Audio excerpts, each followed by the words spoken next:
So it's probably going to be another short video today. We had a long day. We went to church and then went out shopping on this tax-free weekend. And it's now probably like 6 o'clock and we have not really got anything done. Now I would like to get home and put coolant in the car because the big van is not cooling the way it should be. But we did have another garden thief last night. We had a few culprits. Could be potentially the bunny, the possum, or the raccoon. Although, it could be a combination as well. I mean, the raccoon is pretty clumsy.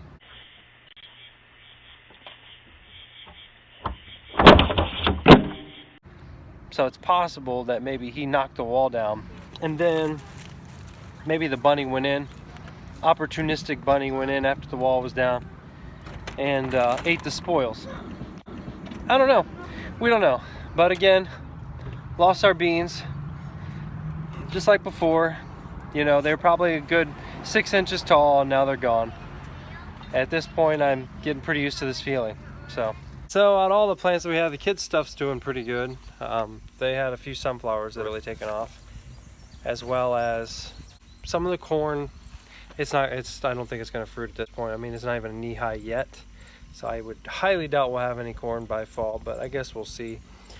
Even though our garden keeps getting raided, the cucumber plants seem to be doing okay. I hope that stays that way because we've actually got cucumbers on the vine now. And the zucchini didn't get touched. But even last night when they hit the garden again, they took out the beans again. And they also went back after the kale again. So they seem to have favorites in our garden. But the kale that was already thin is really thin now. There's only a few leaves left.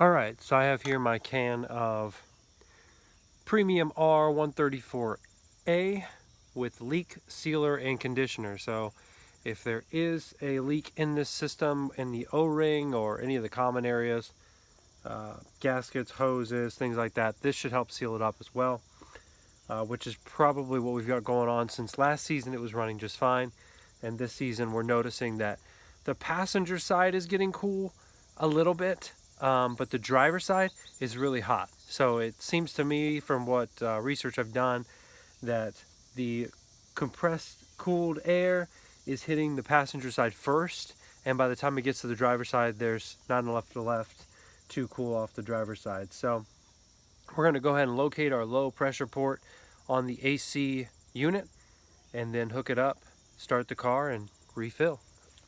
So I've got two ports here under the hood. I've got this skinny one here, and then I've got this fat one here.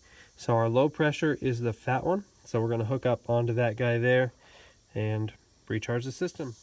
So the first step that we have to do, according to these instructions, is we have to turn on the car and then turn it to maximum cool, close off the passenger compartment.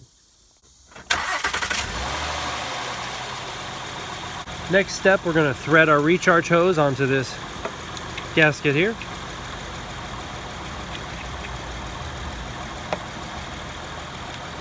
Nice and tight there.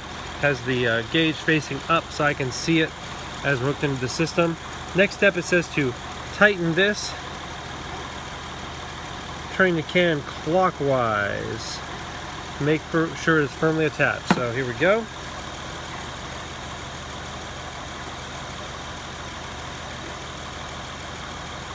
Now we gotta shake this guy up. Next step is we are going to use the quick connect coupler. So we got to pull this thing back and latch it on there. So we'll take off the plastic cap. And there's a belt back here, so just be careful if yours is like mine. Don't get your finger caught in that belt.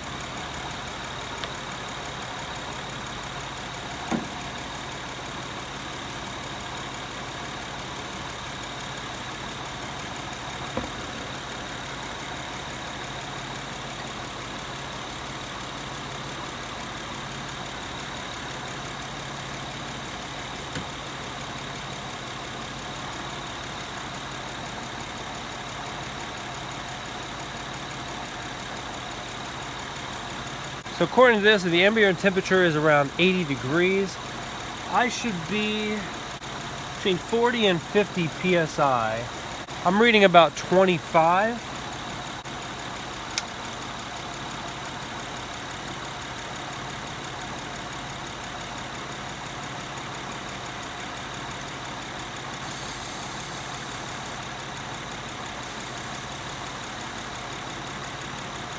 We're now at 30. And I learned this on my last vehicle. When this can is brand new like this, don't turn it upside down. It fills up so fast, I actually overcharge the car. So leave this guy sitting upright. According to this can, you're gonna give it a burst about every 10 seconds. Release, check the pressure.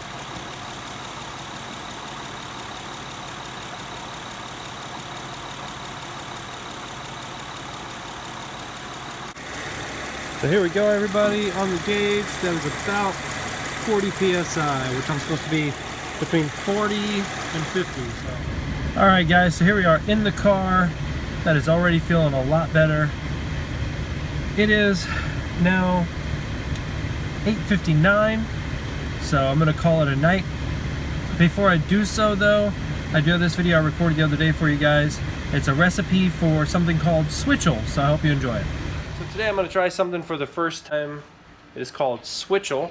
It's typically a drink that was around back when people did scything as their main form of mowing grass.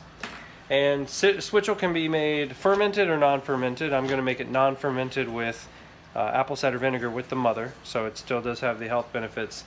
And if I enjoy it, then maybe in the future I'll add some MSM for extra sulfur intake.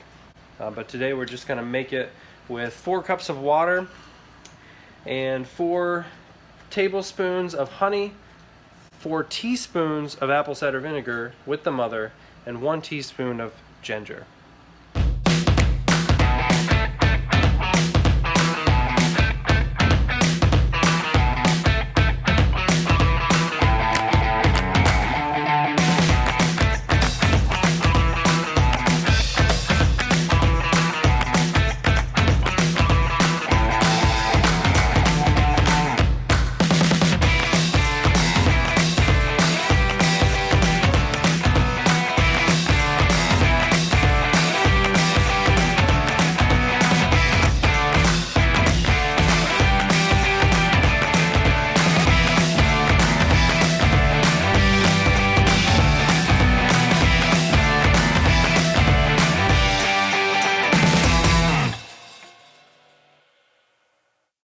Now, as with drinks like kefir, I'm assuming that this doesn't have the best flavor in the world, but about to try it for the first time right now.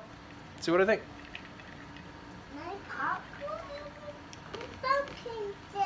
It's not bad.